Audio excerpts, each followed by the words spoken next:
आजचा अर्थसंकल्प म्हणजे थापांचा महापूर आणि आश्वासनांची अतिवृष्टी। उद्धव ठाकरेंची टीका। तर भूलथापांचा नव्हे तर मायबापांचा अर्थसंकल्प, फडणवीसांचं प्रत्युत्तर। अर्थसंकल्प म्हणजे लोकसभा पराभवाचं डॅमेज कंट्रोलचा प्रयत्न, जयंत पाटलांची टीका। तर राज्यात नवा इतिहास तयार करणारा अर्थसंकल्प, फडणवीसांचं प्रत्युत्तर।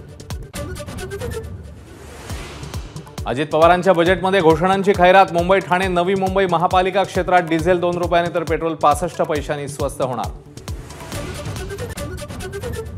निवडणुकीच्या तोंडावर शेतकऱ्यांना वीज बिल माफीची भेट। 7.5 हॉर्स पॉवर पर्यंतच्या 46 लाख कृषी पंपाची वीज बिल माफ।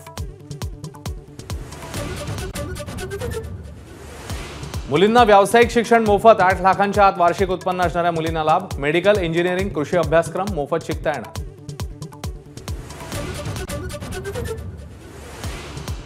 मुख्यमंत्री माझी लाडकी बहीण योजनेची घोषणा। 21 ते 60 वयोगटातल्या पात्र महिलांना दरमहा 1,500 रुपये मिळणार। येत्या 1 तारखेपासून अंमलबजावणी होणार। मुख्यमंत्री अन्नपूर्णा योजनेची घोषणा। प्रत्येक पात्र कुटुंबाला वर्षाला 3 गॅस सिलेंडर मोफत। 52 लाख कुटुंबांना मिळणार लाभ।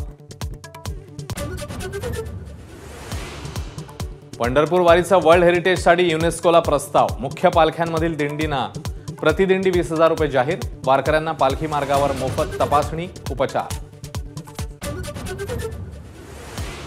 निवडणुका डोळ्यासमोर ठेवून अर्थसंकल्प सादर। एकनाथ खडसेंच्या टीकेमुळे भुवया उंचावल्या, तर खडसे नक्की कोणत्या पक्षात? मिटकरींचा सवाल।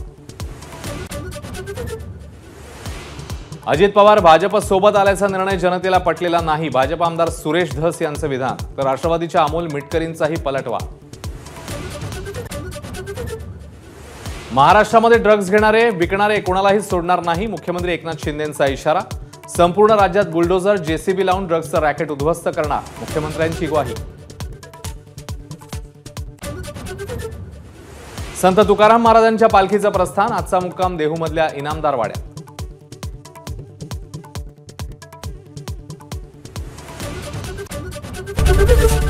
एबीपी माझा, उघडा डोळे बघा नीट।